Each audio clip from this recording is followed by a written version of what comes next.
Affected Maui families. La'iku could not have been possible without the help of the Hawaii Department of Transportation, the Hawaii Department of Education, the Council for Native Hawaiian Advancement, and the Hawaii Community Foundation.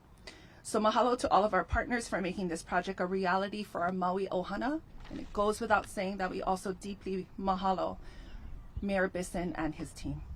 Today you will hear from the following individuals in this order: Governor Josh Green, Maui County Mayor Bissen, Carol Apak, a representative from a family who has moved into one of the first set of units here on this housing project, Hawaii Department of Transportation Director Ed Sniffen, and the Council for Native Hawaiian Advancement CEO Kuhio Lewis. Now, without further ado, it is my privilege to welcome Governor Josh Green.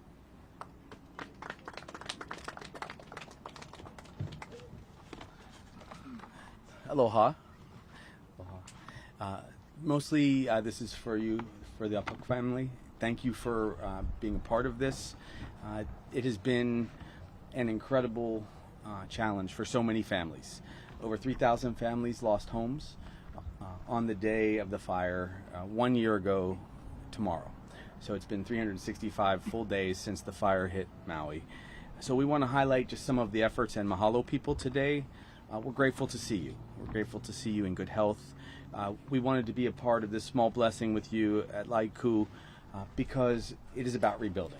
And for the many, many families, we have to somehow find a way to get back. In this year, we hope that this will become a calming space for you. For anyone who feels a need, we hope they'll reach out.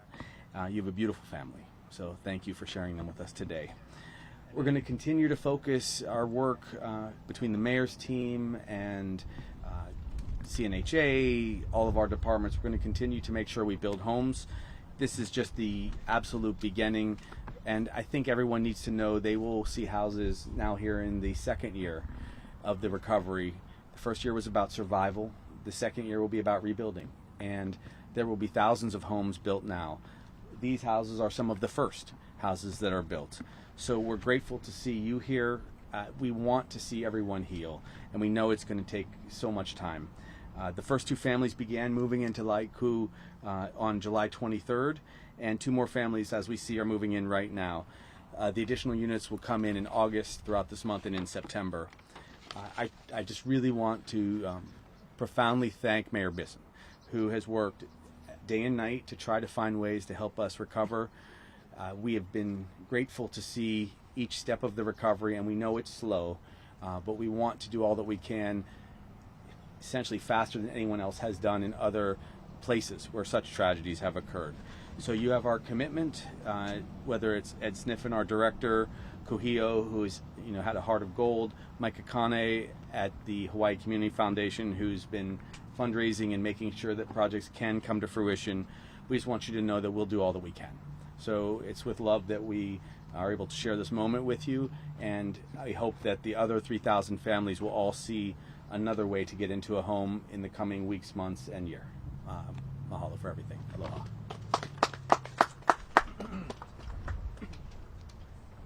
Aloha mai kako, mahalo gov. The only way projects like this get done is through collaboration and leadership. And so I would like to add my aloha to the Apak family for taking part in allowing us to come to your homes today to take part in your moving in.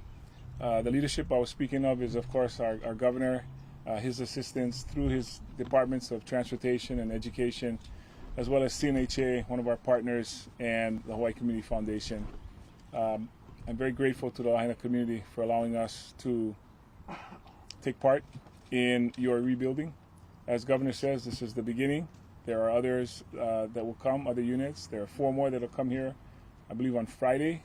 And then there'll also be a total of 12 up here, 4 more down below. So at least 16 families will be served by this. I don't want to forget to thank HPM as well, the company that provided these units, a local company here on Maui and the Big Island. So grateful to their helping us as well through this. There are other families that are being impacted, like you folks.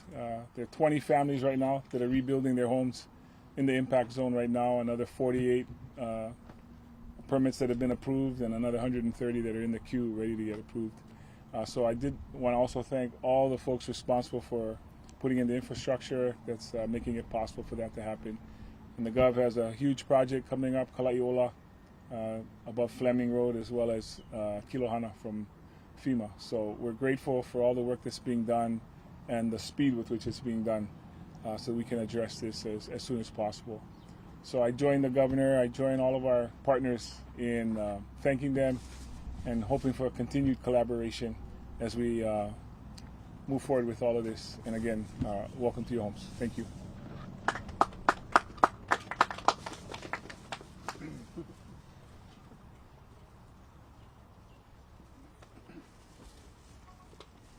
Aloha. Aloha.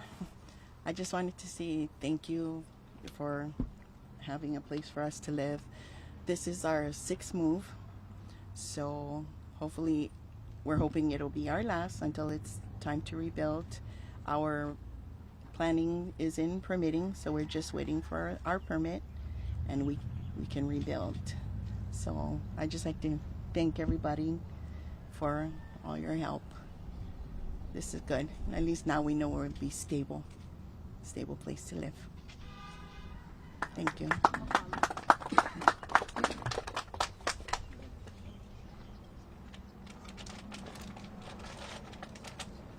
Hello everyone, Kuhio with the Council for Native Hawaiian Advancement.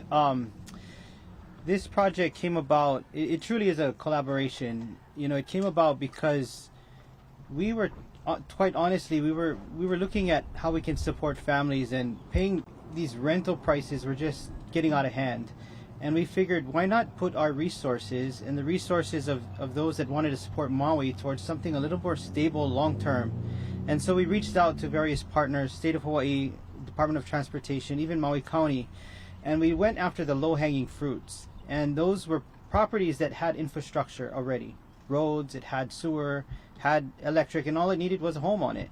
So this is a product of that collaboration, of just looking for low-hanging fruits that we could quickly move, which is why they are the first to emerge.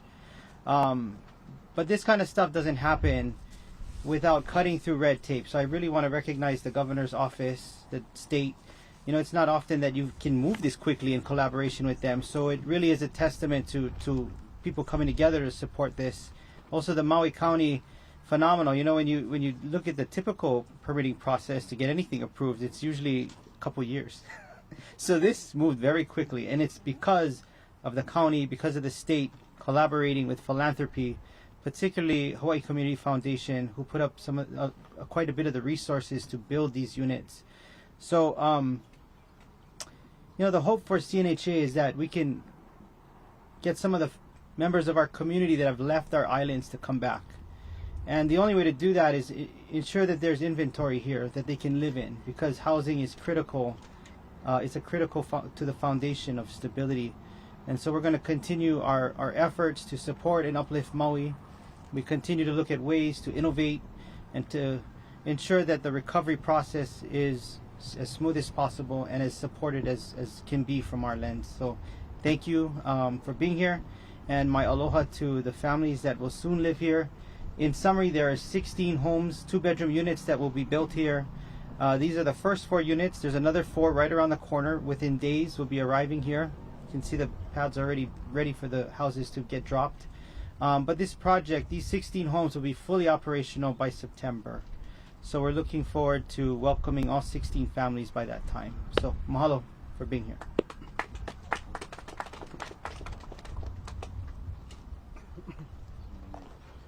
Hello, Ed Sniffen from Hawaii Department of Transportation. Really appreciate the governor and the mayor's leadership in all of this. This 16 units is a part of the governor's directive to make sure we get emergency housing out there as fast as possible. We know, and to the families, I really apologize for what you lost last year. We know that this doesn't replace it. We know that. We want to make sure that we give you something that gives you more stability that you can depend on, so this can be your last move before you get back into your home. That's the push right now, and governor's asked us to make sure we make that a priority. when he did, we had this land that was available. We had a partner in Kuhio that moves very, very quickly. So we thought it was a perfect opportunity, especially because Kuhio said, I'm coming in with money too. So we could split resources with the state, with nonprofits, to ensure that we can move forward on this as quickly as possible. Mayor was right behind it to make sure that we can push this as quickly as possible. And now we're going to have 16 families in this area to augment the 1,000 that's going to come in emergency housing for the communities. The great thing about this is there's no waste here. Once we're done with this, once all of our emergency housing residents move into their long-term housing, this becomes teacher housing for DOE. So this turns right over to ensure that we can continue to benefit the community in this area. So again, to the mayor, to governor, and to Kuhio, thank you very much for everything you did for this community. Really appreciate you allowing us to be a part of it. Thank you. Mahalo nui, Ed. At this time, we will begin questions from the media, and as per usual, I like to start with Maui-born or Maui-based media outlets. So I'm going to start with A'a. Okay. So are families required to pay rent to live here? What would that look like? So the question is, are families required to pay rent while they live here? Most of the families will be covered by some form of subsidy that's available, but the rent to these 2-bedroom units is $17.50 per month. And it includes water and other sewer and other hookups. But yes, they are required, but we help them get subsidies so that it's covered by the programs. That money, just to be clear, that money that's collected goes to maintain the property. So there's a property management company that helps maintain the areas, provide support if anything goes wrong in the house. So that's what the money is being used for. And all families covered? I don't know if all of them are covered, but that's ideally the situation where the programs that are available, whether it's through state programs or FEMA dollars, rental assistance funds, even through our own programs, will help subsidize their stay here.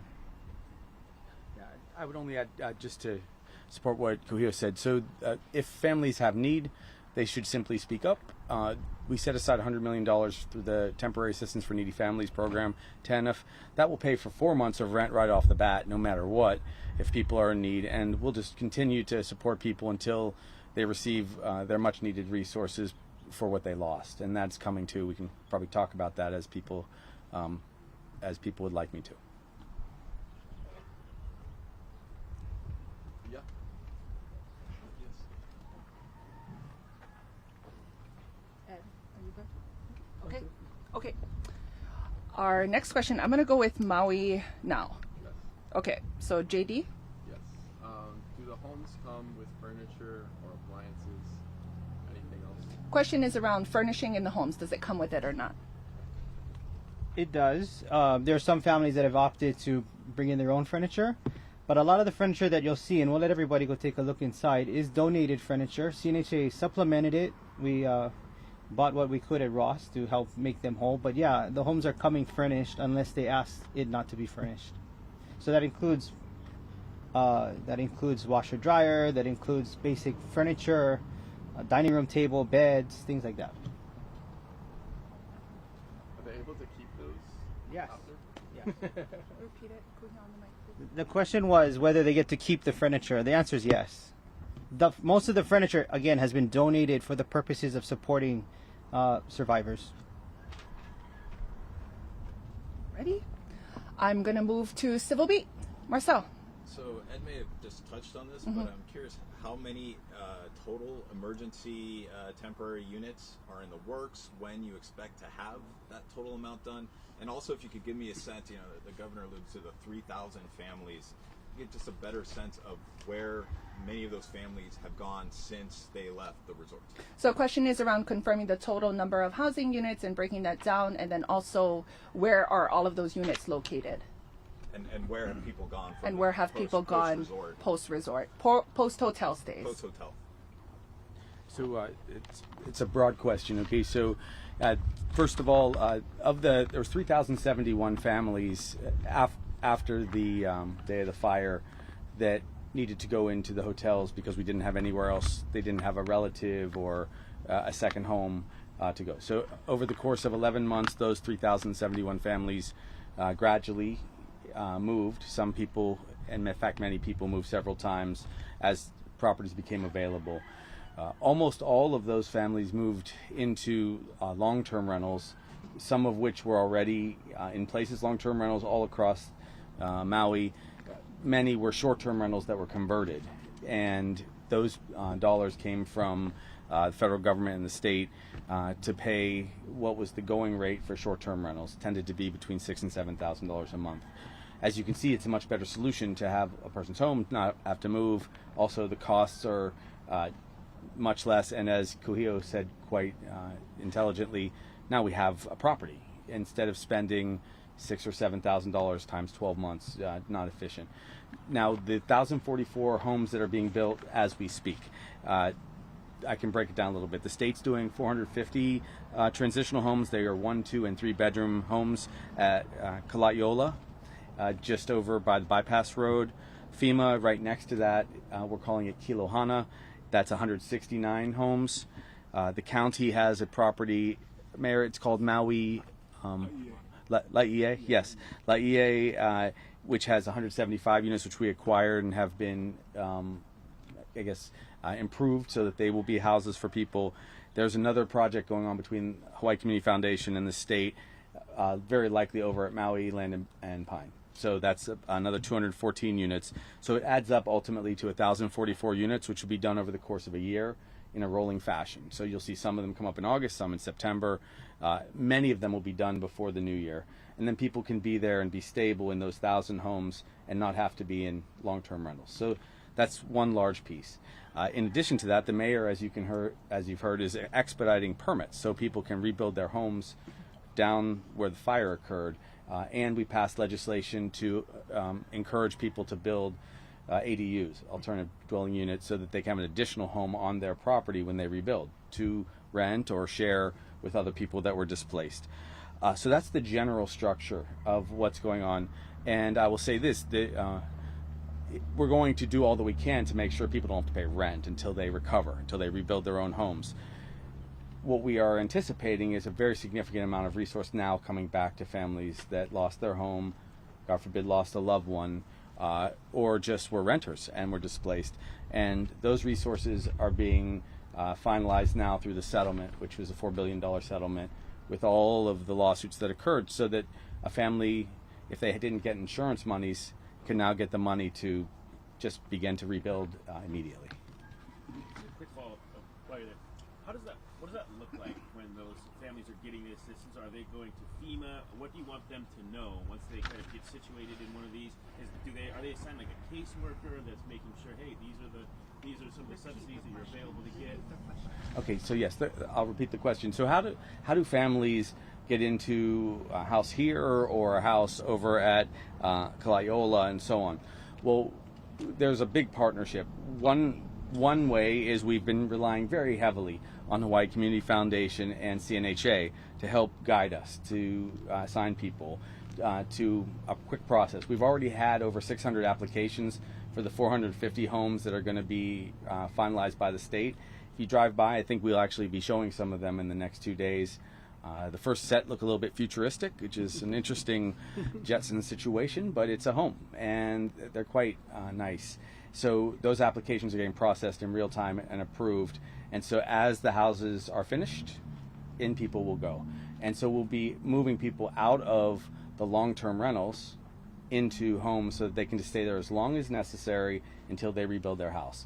And finally, I would add, and I think this has been covered by some of the media, we're very encouraged that Kamehameha Schools is entering into a partnership with the state, support of the county as large resources come in to build, we're hoping, as many as 800 homes.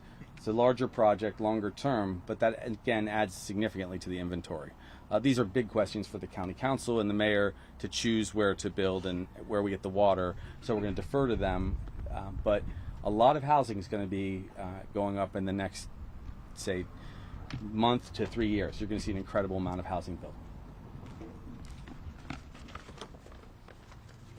Okay, I'm going to just do another sweep in case there's any follow-up questions. Questions offline. Offline? Okay. I'm going to bring the governor back up if there's any closing remarks. Good? Mayor, why don't you? Mayor? Okay. Well, we truly appreciate you joining us here at La'iku. It is in its name that we hope this place will provide calm stability and healing for our Maui wildfire survivors, as you so pointed out, Mrs. Alpak. We now conclude our program. Mahalo and aloha.